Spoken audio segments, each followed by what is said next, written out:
नमस्कार दोस्तों, मैं मनोज शुक्ला स्वागत करता हूं आप सभी का।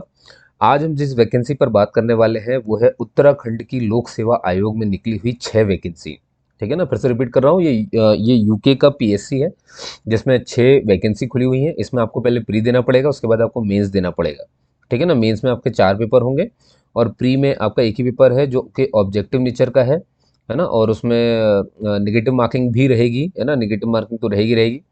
देखिए, इसे कौन भर सकता है मैं पहले बता दूं, जिनका ज़्यादातर बीकॉम अकाउंटेंसी है ना, और जिन्हें कंप्यूटर का नॉलेज है, टाइपिंग है उनके पास, है ना, हिंदी और इंग्लिश की टाइपिंग है अगर आपके पास और आपने बीकॉम किया हुआ है तो आप ये 6 पोस्ट के लिए अप्लाई कर सकते हैं। पोस्ट का जो नाम है वो है रिव्यू ऑफिसर अकाउंट्स और assistant review officer accounts. Review officer की भी 3 पोस्ट हैं और असिस्टेंट रिव्यू ऑफिसर की भी 3 पोस्ट है ना। और आप देख सकते हैं अकाउंट्स में ही खाली है। फीस की मैं बात करूं अगर आपसे, तो जनरल और ओबीसी दोनों को 200 रुपये देने हैं। हाँ, लेकिन पोर्टल वगैरह का चार्ज मिलाओगे तो 222.30 ये जितना लिखा है ना इतना ही हो जाएगा। अगर आप एस सी एस टी से आते हैं तो पीडीएफ में तो 80 लिखा हुआ है, लेकिन पोर्टल चार्ज दोगे तो 102 के आसपास पहुंच जाएगा। तो वो इतना तो मैंने यहाँ पे पोर्टल के चार्ज के साथ लिखा हुआ है। और वहीं अगर आप इकोनॉमिकली वीकर सेक्शन से आते हैं तो 150 रुपये, लेकिन उस सब चार्ज मिला करके ये इतना हो जाएगा। और वहीं अगर आप फिजिकल हैंडीकैप हैं तो फिर आपको सिर्फ पोर्टल चार्ज देना है जो कि 22 और 30 है। और जो उत्तराखंड के ही अनाथ बच्चे हैं उनके लिए सब कुछ फ्री है, उनको कुछ भी चार्ज नहीं देना है। समझ गया मेरी बात? तो याद रखना। अच्छा, यहाँ पर जो कैटेगरी लिखी है कौन सी, एस सी एस टी, ये छूट सिर्फ उन्हें मिल रही है जो उत्तराखंड के ही है ना, जो उत्तराखंड के नागरिक हैं। और ई डब्ल्यू एस वाला भी सिर्फ उनके लिए जो उत्तराखंड के नागरिक हैं। याद रखना, बिलोंग्स टू लिखा हुआ, उत्तराखंड हर जगह लिखा हुआ है। क्लियर है कहानी? ये बात। अच्छा, बाहर वाले से भर सकते कि नहीं भर सकते, देखिए इसमें इस पीडीएफ पर कहीं कोई बात ऐसी लिखी नहीं हुई है। मतलब उन्होंने ऐसा जाहिर नहीं किया कि आप भर पाएंगे कि नहीं भर पाएंगे। क्यों, मैं बताऊं आपको नीचे चल के। इस पीडीएफ में जब मैं नीचे जाऊंगा तो मैं आपको समझाऊंगा, पर मैं आपको कुछ बातें अभी क्लियर कर देता हूँ कि इनने ये तो ज़रूर कहा है कि जैसे 10वीं या 12वीं यानी इंटरमीडिएट की पढ़ाई ऐसा इंसान भर सकता है जिसकी इंटरमीडिएट की पढ़ाई जो है 10वीं 12वीं जो है वो उत्तराखंड में हुई हो। ठीक है ना, पहली बात। दूसरा, जो सेंट्रल गवर्नमेंट के लोग होते हैं, सेंट्रल गवर्नमेंट में कौन आते हैं, वो कोई भी हो सकते हैं, किसी भी राज्य के हो सकते हैं। अगर उनकी नौकरी सेंट्रल गवर्नमेंट ने लगा दी उत्तराखंड में, जैसे मान लो मेरा दोस्त है भोपाल में रहता था, वो पीओ बन गया, उसको उत्तराखंड की पोस्टिंग मिल गई। ठीक है ना, अब वो उत्तराखंड का नागरिक तो नहीं है लेकिन पोस्टिंग तो वही मिली है, तो उससे फर्क नहीं पड़ता क्योंकि वो केंद्र सरकार की तरफ से वहां पर है। तो फिर वो भर सकता है ना। और जब देखो, जब कोई परमानेंट एम्प्लॉय किसी स्थान का कोई दूसरे स्थान पर जाता है और फॉर्म भरने की कोशिश करता है तो उसे एनओसी लेना पड़ता है ना, अनापत्ति प्रमाण पत्र उसे कहते हैं, या नो ऑब्जेक्शन सर्टिफिकेट कहते हैं इंग्लिश में। ठीक है ना, वो उसे अपने ऑफिस से लाना पड़ता है। जैसे बनी बात है, अगर आप हो पुलिस में, आप भरना चाहते हो, नहीं आप हो पीएसयू में हो आप, ठीक है ना, इंजीनियर हो आप, लेकिन अब आपको भरना है लोक सेवा आयोग, तो बनी बात है आप कैसे भर लोगे? पहले अपने आपको डिपार्टमेंट से एक फॉर्म लेकर के आना पड़ेगा कि भाई हमें आपत्ति नहीं है कि हमारा बंदा आपका फॉर्म भर रहा है, यहाँ जाना चाहता है, तो वो प्रमाण पत्र लगता है और उसके बिना आपको वो छूट नहीं मिलेगी। ध्यान रखना इस बात का। ठीक है, तो एक बात तो ये होगी। दूसरा, जो उत्तराखंड के नागरिक हैं लेकिन वो बाहर कहीं रहते हैं, वो उनकी नौकरी लग गई कहीं और लग गई, वो मध्य प्रदेश में है, वो राजस्थान में है, उससे कोई फर्क नहीं पड़ता, वो वहाँ के नागरिक हैं, वो इसे भर सकते हैं। ठीक है ना, ये तो सबके साथ ही होता है, सबको पता ही है। और बस इतना तो ये इन्होंने लिखा ही इतना कुछ है। ठीक है। बाकी देखते हैं, है ना, बाकी सेंट्रल गवर्नमेंट के जितने भी हैं जो एम्प्लॉय हैं, है ना, उनके बच्चे भी भर सकते हैं इसको। उसके लिए उनको वहाँ की नागरिकता लेने की आवश्यकता नहीं है। चलिए, एज की मैं बात कर दूं आपसे। एज देखिए, मिनिमम 21 साल है और मैक्सिमम 42 ईयर्स है। ठीक है, और ज़्यादा हो तो आप ये एज यहाँ से मैच कर लो कि इससे पहले के आप बॉर्न नहीं होने चाहिए, इसके बाद के बॉर्न नहीं होने चाहिए। है ना। हिंदी में पोस्ट का नाम जो है वो है समीक्षा अधिकारी और सहायक समीक्षा अधिकारी, वही रिव्यू ऑफिसर और असिस्टेंट रिव्यू ऑफिसर। 2 जगह पोस्ट खुली हुई है। एक यूके के पीएससी, यू, एक सेकंड इसको मैं रफ करके अच्छे से लिख दूँ, उत्तराखंड लोक सेवा आयोग मतलब उत्तराखंड पीएससी। ठीक है ना।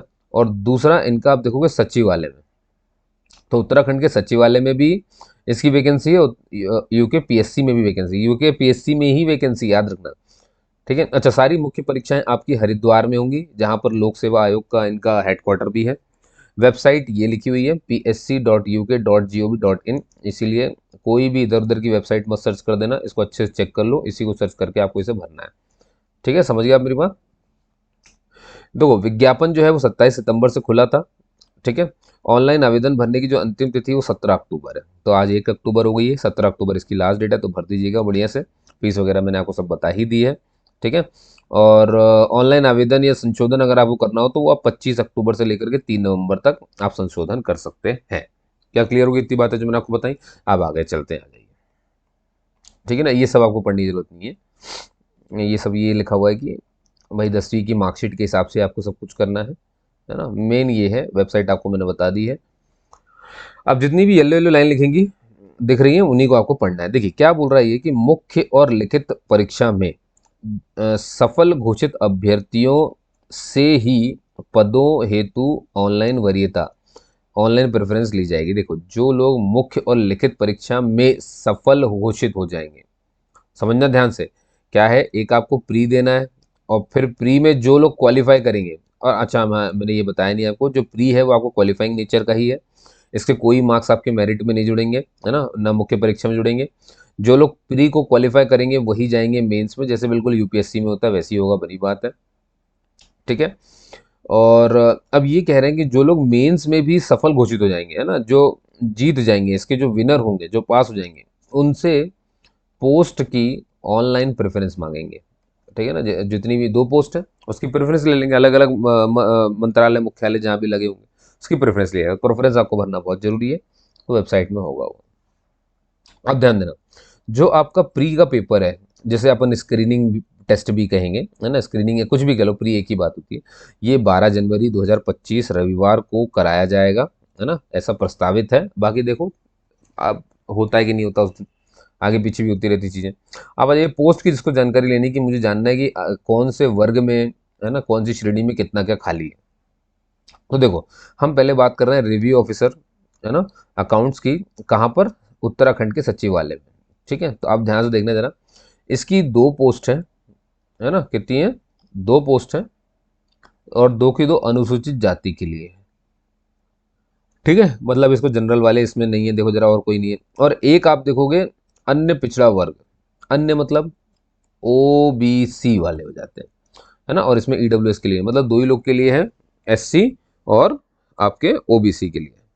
क्लियर कहानी? अब आ जाओ ऐसे ही आप चलो। अब सर सहायक समीक्षा, अभी असिस्टेंट रिव्यू ऑफिसर लिखा का वही सचिवालय में ही कितने हैं, तो आप देखोगे एससी का ही 1 पद है, और ये ओबीसी का ही, मतलब सिर्फ एससी और ओबीसी के लिए 2 पद खाली थे। क्लियर कहानी? तो ये पद की जानकारी। अब आ जाओ जो उत्तराखंड के लोकसभा आयोग में, उसमें तो, और ये देखो जरा, मतलब यूके के पीएससी में, यूके पीएससी में रिव्यू ऑफिसर की पोस्ट ही नहीं है, सिर्फ असिस्टेंट रिव्यू ऑफिसर की है, यानी सहायक समीक्षा अधिकारी अकाउंट्स की है। और वो भी सिर्फ, यहाँ देखना जरा ध्यान से, यहाँ पे आपको 1 पोस्ट नजर आएगी, वो भी जनरल के लिए रहेगी। और जनरल वाली पोस्ट से सब कोई फाइट कर सकते हैं, आपको पता ही होगा, समझ गए। तो ये कहानी है, देख लो जरा। तो ये 2 और 1 3 ये हो गया था, ये कितना हो गया, 1 और 1, और ये एक इधर आ गया, हो गया 6 टोटल हो गए भैया, ठीक। ये बात हो जाती है, तो 6 टोटल थे। अब आप ये देख लो यहाँ पर कि इनकी क्या तनख्वाह रहेगी। तनख्वाह आप देख सकते हैं यहाँ पर, ये किसकी है, ये समीक्षा अधिकारी की है ना। ये जब वो उत्तराखंड सचिवालय में जब लगेगा तब उसकी। अब यहाँ पर लिखा है शैक्षणिक अर्हता, ये है प्रेफरेंस, है ना, कि अगर ये है तो और अच्छी बात है। ये कि ये प्रेफरेंस कब काम करता है, जैसे मान लो कि 2 व्यक्ति खड़े हैं, 2 व्यक्ति हैं, और दोनों की जो है शैक्षणिक अर्हता तो सेम ही है, तो फिर मैं क्या करूंगा, तो फिर मैं ले आऊंगा एक और अर्हता, जिसे कहते हैं अपन अधिमानी, यानी प्रेफरेंस किसको मिलनी चाहिए अब इसमें से। तो फिर वो डिपेंड करता है कि मान लो कोई ऐसा व्यक्ति है जिसने प्रदेश की सेना में न्यूनतम 2 वर्ष काम कर लिया है, तो उसको मैं दे दूंगा भैया। अब मान लो इन दोनों ने 2-2 वर्ष काम किया है, तो फिर क्या, फिर एक और पॉइंट दिया हुआ है कि भाई जिसके पास फिर एनसीसी का सर्टिफिकेट हो, है ना, अब वो बी हो चाहे सी हो। अब मान लो एक के पास बी हो, एक के पास सी हो, तो बस हो गया खत्म, है ना। इतना भी कॉमन नहीं मिलता, चिंता मत करिए कि आप सोचो सर ये भी सेम हो जाए, तो इतना भी चांसेस नहीं होता है। फिर होंगे तो वो फिर एज वेज बहुत सारी चीजें होती हैं। अब ऐसा तो नहीं होगा ना एक ही दिन एक ही नक्षत्र में सब में बिल्कुल अब वो आज ही खड़े हो गए सामने, फिर वो टाई हो जाता है, फिर उसमें फिर और भी चीजें होती हैं, फिजिकल कुछ करवा लेंगे, बहुत तरीके हैं इनके पास, चिंता मत करिए आप। तो आइए शैक्षिक अर्हता क्या रहेगी वो ध्यान सुनना। तो ये है कि भैया आपने बीकॉम किया हो, है ना, अकाउंटेंसी से आप पास हो, आपको देवनागरी लिपि में जो है हिंदी लेखन का ज्ञान हो, कंप्यूटर संचालन आपका हो, आपको हिंदी टाइपिंग यहाँ पर मांगा गया है और न्यूनतम बोला गया है 4,000 की डिप्रेशन प्रति आवर आना चाहिए। ठीक है ना, तो ये देख लेना आप थोड़ा सा। अब आती सहायक की बारी, तो देखो भाई इसकी तनख्वाह भी कोई कम नहीं है, आप देख सकते हो लेवल 7 लगता है। शैक्षिक अर्हता वही है, बीकॉम से आपने ग्रेजुएशन की हो, देवनागरी लिपि में लिखित हिंदी का ज्ञान होना चाहिए और हिंदी टाइपिंग 4,000 के पास होना चाहिए। और अगर ये सब सेम हो जाता है तो फिर भैया वही प्रशासनिक सेना में 2 साल काम किया हो और एनसीसी का या तो बी या तो सी सर्टिफिकेट हो। अब बात करते हैं उत्तराखंड लोक सेवा आयोग में निकले सहायक समीक्षा अधिकारी, ये क्या कह रहे हैं। तो तनख्वाह वही है, कोई समस्या नहीं है। शैक्षिक अर्हता बहुत ध्यान सुनिएगा, क्या विभाग बदल गया ना, ये अब आ गया उत्तराखंड लोक सेवा आयोग, वो था सचिवालय। इनने कहा वही बीकॉम की डिग्री हो, है ना। बीकॉम की डिग्री नहीं है लेकिन मान लो किसी ने पोस्ट ग्रेजुएट डिप्लोमा किया है अकाउंटेंसी से, है ना, तो वो भी भर सकते हैं। फिर अब इसमें सेकंड पॉइंट देखो, कंप्यूटर पर हिंदी टंकन आपको आना चाहिए, है ना, वो उसके लिए वही 4,000 की डिप्रेशन। और इनने एक और चीज़ मांगी कि कंप्यूटर पर अंग्रेजी का भी टाइपिंग आपको आना चाहिए, उसके लिए जो है 4,4500 की डिप्रेशन। फिर एक और बात बोल दी कि आपको कंप्यूटर के आधारभूत ज्ञान का परीक्षण भी किया जाएगा, मतलब आपको कंप्यूटर का बेसिक नॉलेज है कि नहीं उसका मतलब टेस्ट होगा ये, और वो टेस्ट क्वालिफाइंग नेचर का होगा और ये मेंस में होगा, याद रखना। तो इसमें कैसे सवाल आएंगे, विंडो के क्वेश्चन पूछ लेंगे, इंटरनेट के क्वेश्चन पूछ लेंगे, एमएस वर्ड है, एमएस एक्सेस है ना, एमएस एक्सेल हो गया, एमएस पावर पॉइंट हो गया, ये सब पूछा जाएगा, है ना। स्पष्टीकरण के लिए साफ बताया कि जो आप ये कंप्यूटर का जो बेसिक नॉलेज का जो आपका पेपर होगा वो अर्हकारी यानी कि क्वालिफाइंग नेचर का ही होगा, और इसमें आपको मिनिमम 50% मार्क्स ले आने हैं, तभी आप आगे जा पाएंगे, ध्यान रखना। सॉरी 40% नंबर लेकर के आने हैं, जितने भी नंबर का होगा उसको 40% नंबर लेकर के आने, बस। इसका कुछ मेरिट से लेना देना नहीं है, लेकिन इसको क्वालिफाई करना जरूरी है। पांचवा है कि देवनागरी लिपि में आपको हिंदी का ज्ञान होना चाहिए। और फिर अगर ये सब सेम हो जाएगा तो वही प्रशासनिक सेवा, अगर आप जो प्रदेश की सेना उसमें 2 साल का काम किया है तो, और एनसीसी का बीएससी सर्टिफिकेट है तब, ठीक है ना। और ये दिव्यांगजनों के लिए भर्ती है, ठीक। और ये मैंने आपको बता दिया है कि ये कौन कौन इसे भर सकता है, तो ये इसको आपको पढ़ने की जरूरत नहीं, चाहे तो आप पढ़ सकते हैं। आयु सीमा की छूट वगैरह मैंने बता दी है। अब आइए स्क्रीनिंग टेस्ट की मैं आपसे बात करता हूँ। इनने एक बात बोली है कि देखिए आपको क्या है, अंगूठे का निशान लगाना पड़ेगा। जो आपको उत्तर पत्रिका मिलेगी ना, उत्तर पत्रक ध्यान देना, उसमें अंगूठे का निशान। फर्क ये है कि जब लड़के अंगूठे का निशान लगाएंगे तो लड़कों के लिए उल्टे हाथ का अंगूठा चलता है और लड़कियों के लिए सीधे हाथ का अंगूठा चलता है, इसलिए इसमें गलती मत करना। ये जब आप वहां जाओगे ना, जब आपका प्री निकल जाएगा, मेंस देने जा रहे हो, सॉरी सॉरी जब प्री देने जा रहे हो तब आपको उत्तर पत्रक में वहां पे लगाना है, ठीक। मेरी बात समझ में, ऑनलाइन पेपर नहीं, ऑफलाइन ही पेपर होगा, आपको पत्रक मिलेगा तो अंगूठा तभी तो लगाओगे, ठीक है। गलत उत्तरों के लिए भैया यहाँ पर निगेटिव मार्किंग है और 1/4 नंबर काट लिए जाएंगे, ये लिखा है 1/4 दंड के रूप में काट लिया जाएगा, है ना। बहुत सारे दंड इन्हें दिए हुए हैं। उत्तर कुंजी आपत्ति, मान लो कि भाई प्री का पेपर हो गया, सब हो गया, अब आप घर गए, 7 घंटे बाद ये क्या करेंगे, वेबसाइट पर सारे प्रश्न और उत्तर अपलोड कर देंगे। आपको किसी प्रश्न में आपत्ति है तो आपत्ति दर्ज कराइए, 7 दिनों के अंदर 50 रुपये एक त्रुटि पर लगेगा। अब 2 त्रुटि तो 100 रुपये, 3 त्रुटि आपको मिल रही है तो समझ गया ना। तो अगर आपको लगता है कि ये गलत प्रश्न है तो आप बिल्कुल इनको लिख सकते हो, 50 रुपये लगेगा, बिना शुल्क दिए ये ठीक नहीं करेंगे, ना ही आपकी बात सुनेंगे, ध्यान देना। पैसा पहले रखो सामने, उसके बाद काम होगा, है ना। अब देखिए मुख्य मुख्य परीक्षा, जो अब जो लोग भैया जिन क्या कहते हैं प्री निकाल लेंगे वही लोग इसमें आएंगे, ये तो आपको मालूम हो गया। तो लिखा है ना, प्रारंभिक सफल होने वाले व्यक्ति ही आगे जाएंगे। अब देखो, तो ये फीस वगैरह तो मैंने आपको पहले ही बता दी थी, तो इसको आपको जानने की जरूरत नहीं है, ठीक है ना। और प्रारंभिक परीक्षा सफल घोषित अभ्यर्थी ही, तो ये भी पता है आपको, छोड़ो उसको, जाने दो जाने दो जाने दो, ये सब बातें। आ जाओ, लिखित परीक्षा के क्या नियम है, निर्देश है, उसको ध्यान से सुनना है आपको, ये बहुत इंपॉर्टेंट है। देखिए, तो लिखित परीक्षा में क्या है कि जो अभ्यर्थी को उत्तर पुस्तिका के आवरण प्रश्न, मतलब पहले पन्ने पर केवल निर्धारित स्थान पर, मतलब एक फिक्स एरिया होगा, वहीं पर आपको अंकों में यानी कि नंबर्स में और वर्ड्स में क्या लिखना पड़ेगा, अपना रजिस्ट्रेशन नंबर, ठीक है ना। मतलब पहले पन्ने पे तो लिखते हो, तो वर्ड्स में भी लिखवाते हैं, नंबर में भी लिखवाते हैं, तो याद रखना, ठीक। और प्रश्न उत्तर में देखिए क्या होता है, कभी कभी ऐसा आता है कि मान लीजिए अपने को कोई पत्र मिला, अब अपने को अपना नाम लिखना है, तो नाम नहीं लिखना है आपको, बना हुआ नाम भी नहीं लिखना है। या तो आप इंग्लिश में XYZ लिखिए, या तो आप लिखिए अ ब स। अब एक बात और बता दूँ, ये कि आप किसी एक ही लैंग्वेज को लेकर के अपना पूरा लेखन करेंगे। ऐसा मिक्स लैंग्वेज नहीं चलेगा। मिक्स लैंग्वेज अगर आपने किया तो 5 नंबर काट लेंगे, ऐसा इनने लिखा हुआ है। मैं आपको बताऊंगा क्या क्या गलतियां हैं। मिक्स लैंग्वेज नहीं चलना चाहिए कि आपने राइटिंग करी हिंदी इंग्लिश दोनों में हो रही है, नहीं, या तो हिंदी में होगी या तो इंग्लिश में होगी। तो ध्यान रखना, जहां पर भी नाम पूछा जाए वहां पर साफ बोल दिया, तो XYZ लिख दीजिए, तो हिंदी का अबसा लिख दीजिए। कोई काल्पनिक नाम नहीं लिखना है, उसके नंबर कटेंगे, हो सकता है आपकी कॉपी चेक नहीं की ना की जाए।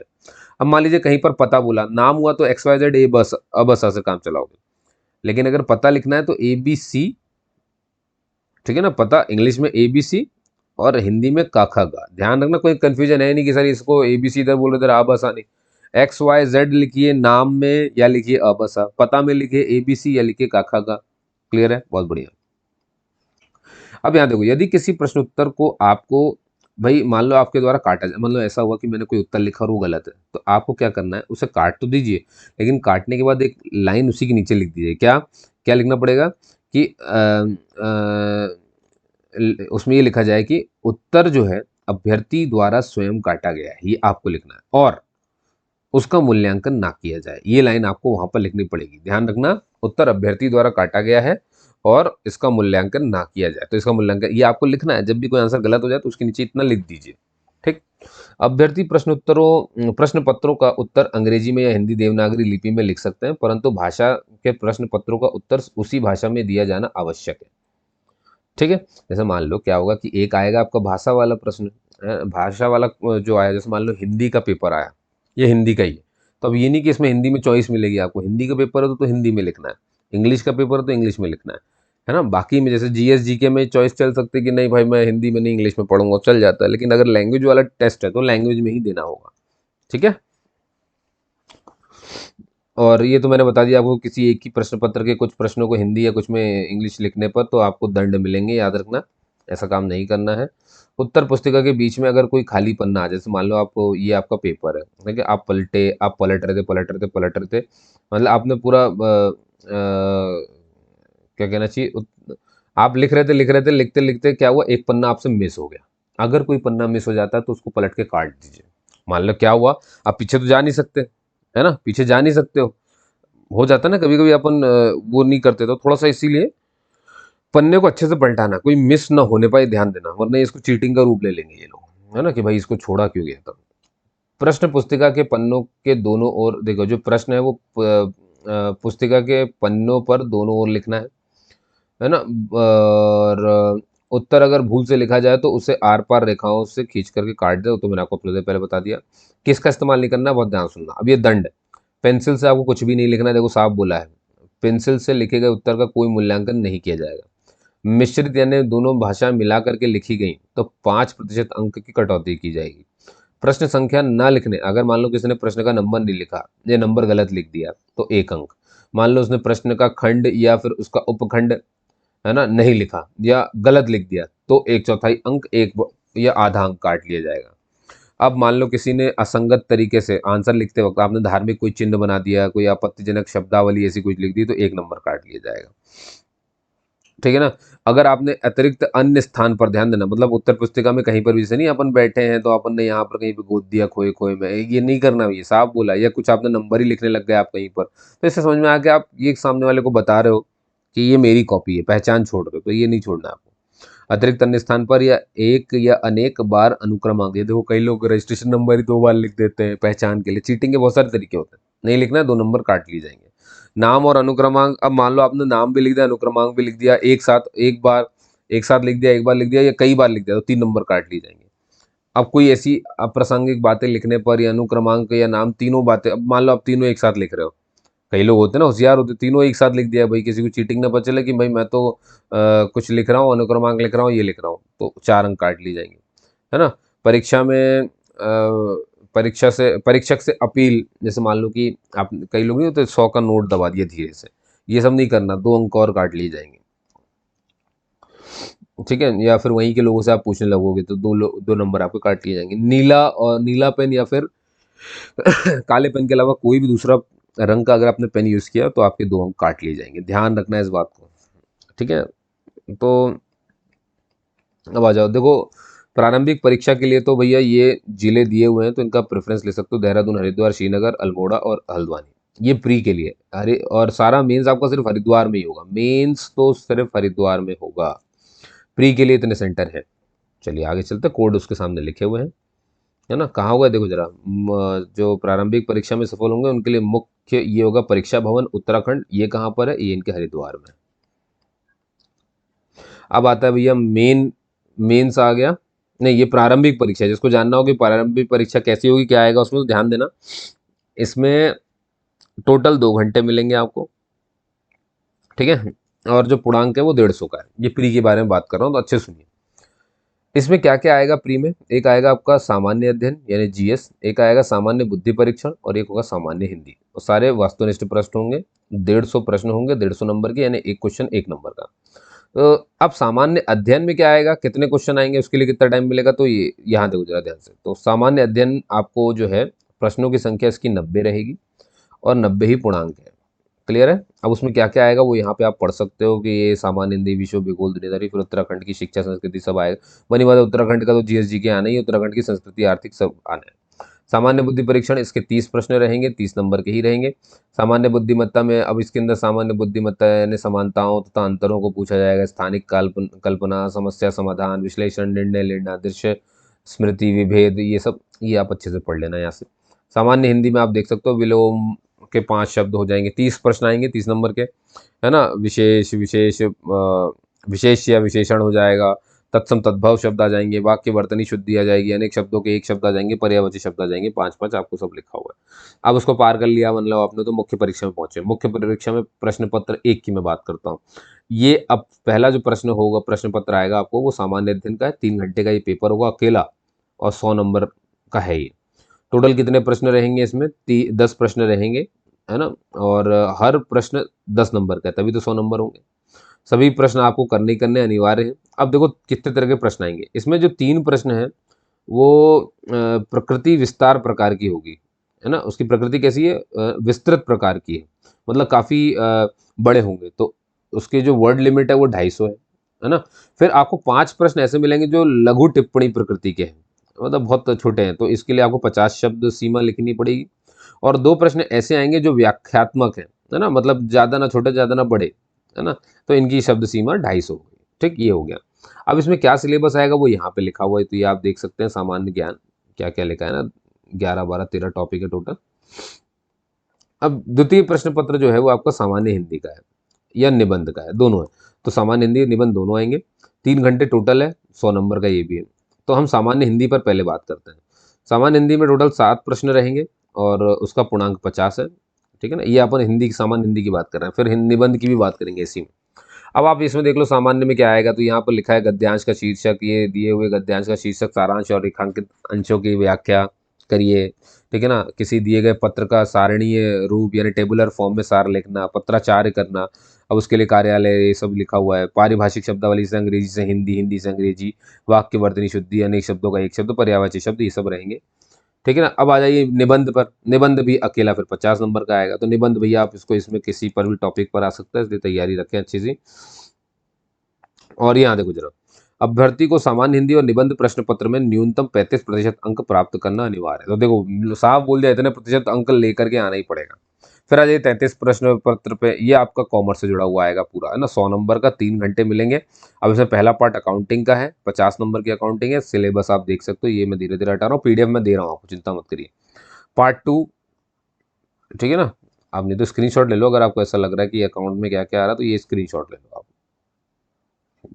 ठीक है। ऊपर वाले को नीचे कर देता हूँ थोड़ा सा, क्योंकि वहाँ पे मेरा चेहरा आ रहा हो कोने में, ठीक है ना। ये तो रोक करके आप देख लो ना, पार्ट 2 में ये रहा भैया आपका, ठीक, ये देख लो अच्छे से। चलो आगे चलते हैं, ये भी है, चलिए। चतुर्थ प्रश्न आ गया भैया। अब देखो ये जो है ना, ये क्वालिफाइंग नेचर का, ये क्या, कंप्यूटर ऑपरेशन, वही में बेसिक नॉलेज का टेस्ट नहीं होना था, ये प्रैक्टिकल नॉलेज होगा पूरा आपका, ठीक है ना। 100 नंबर का होगा, 1 घंटे का है, और क्वालिफाइंग मार्क्स 100 में से 40 ले आओ, आप इसको पार कर जाओगे। इसके मार्क्स नहीं जुड़ेंगे, ध्यान रखना, बस ये क्वालिफाइंग नेचर का है। तो ये हर सबसे एक एक क्वेश्चन लेंगे, प्रैक्टिकल करवाएंगे, ध्यान रखना, और हर क्वेश्चन के 20 मार्क्स है। फिर आप जो भी कंप्यूटर पर करोगे उसका पूरा प्रिंट आउट ले लिया जाएगा, ताकि आपको जो है अवलोकन किया जा सके ना, वैल्यूएशन किया जा सके। तो अच्छा, जो आपकी हिंदी और अंग्रेजी की जो टाइपिंग स्पीड का जो मामला है, वो ऐसा है भैया कि 10 मिनट आपको मिलेंगे, उसी में ये सब कार्य होगा। ठीक है दोस्तों? तो उम्मीद करता हूँ वीडियो आपको समझ में आई होगी, है ना? और अब वीडियो को यहीं पे क्लोज़ किया जाए। कोई डाउट रह जाए तो आप मुझसे कमेंट करके पूछ सकते हैं। ठीक है ना? तब तक के लिए जय हिंद, जय भारत। और पोस्ट वोस्ट के बारे में मत सोचिए, है ना? अगर आप इसके लिए एलिजिबल हैं, एलिजिबिलिटी है आपके पास, तो आप इसको भर के देखिए। आप दूसरे राज्य के ही क्यों ना हो, आप ट्राई करके तो ज़रूर देखिए, है ना? परेशान मत होइए, ट्राई ज़रूर करना चाहिए। देखिए, मैं एक जवाब देता हूँ आपको, आपको कोई जेल में नहीं डाल देगा अगर आप फॉर्म भर देंगे तो। बस गलत जानकारी ना दीजिए, आप एलिजिबल होंगे, फॉर्म अपने आप भरा जाएगा, है ना? फॉर्म तो भरने जाइए, और एलिजिबल नहीं होंगे तो फॉर्म अपने आप नहीं भराएगा। समझ गए? तो आपने मुझे सुना, उसके लिए बहुत बहुत धन्यवाद दोस्तों। टेंशन मत लीजिए, काम करिए। मैं और भी बहुत सारी वीडियोस अभी बनाने वाला हूँ। इसमें एलिजिबल नहीं होंगे तो कोई बात नहीं, अगले किसी वीडियो में एलिजिबल होंगे। ये भी हेडक मत रखिए कि मैं इसके लिए अप्लाई नहीं कर पाया, मैं और कोई वैकेंसी के लिए अप्लाई नहीं कर पाया। बहुत सारी वैकेंसी हैं, आप बस आराम से बैठो, तैयारी करो, अपनी बारी का इंतजार करो। ठीक है? और समय पर भरोसा रखो। तब तक के लिए जय हिंद, जय भारत दोस्तों। अपना ख्याल रखिए, खुश रहिए, सबसे ज़रूरी वही है ना? एक दिन आदमी चला ही जाता है, यही सब करते-करते 30 साल, 35 साल में तो उम्र ही में नौकरी लग रही है, फिर क्या हँसोगे, क्या बोलोगे, क्या करोगे? तब तक बुड्ढे होने का मौका आ जाएगा, ना हँसा, ना खेला, ना कुछ। चल दिए आदमी। तो ऐसे मत रहिए, है ना? कि नौकरी ही आपको खुशी देगी, ऐसा कुछ नहीं होने वाला है। 4 दिन आप खुश रहेंगे, 4 दिन लोग पूछते हैं, किसी को बताने में अच्छा लगता है, लेकिन 4 दिन के बाद फिर वही अंधेरी रात वापस शुरू हो जाएगी। फिर शुरू हो जाएँगे नए दो चोचले, अरे यार वो सर, अरे यार वो इतना काम करवाते हैं, फिर वहाँ से भागोगे, फिर वहाँ षड्यंत्र रचोगे, है ना? राजनीति खेलोगे कि यार नहीं यार, मेरे को वहाँ नहीं जाना है, इसके पास नहीं जाना, ये नहीं जाना, अरे यार वो वहाँ अलग गुट बन जाएँगे, अलग सरदर्द बन जाएगा। तो चिंता मत करिए, मैंने कहा ना, कहीं नया जगह पहुँचने पर जब तक कुछ हासिल ना हो जाए, देखिए आप कोई भी गुरु को पकड़िए, वो यही कहेंगे कि जब तक वैल्यू उसी की है जो हासिल नहीं हुआ है। क्योंकि वो जब हासिल हो जाएगा तो वैल्यू करोगे क्या? नहीं करोगे ना। ऐसे ही होता है ना? आज आपने एक घर बनाया, आपका सपना था उस घर को बनाने का, जब आप उस घर में रहने लगे, मिल गया, तब आपका दिमाग जाएगा यार इससे बड़ा घर होना चाहिए। जब उसमें पहुंच जाओगे तो दिमाग आएगा नहीं यार इससे बड़ा होना चाहिए। आदमी खुश इसलिए नहीं है क्योंकि जो उसके पास है वो उसको देख नहीं रहा है, उसकी वैल्यू नहीं कर रहा है, उसकी वैल्यू उसके सामने कम हो रही है। वो उसे देखता है या उसे पाने की कोशिश करता है जो उसके पास नहीं है, उसी की वैल्यू ज़्यादा है। तो सही बात है ना, कीमती वही है जो हमारे पास ना हो। सोना सबके पास हो जाएगा तो कीमती रहेगा क्या? डायमंड सबके पास हो, कीमती रहेगा क्या? नहीं रहेगा। ऐसे ही देखो जरा, ये जो सांसें तुम ले रहे हो ना, ये कितनी कीमती है, कब पता चलती है? जब ये कम होने लगती है।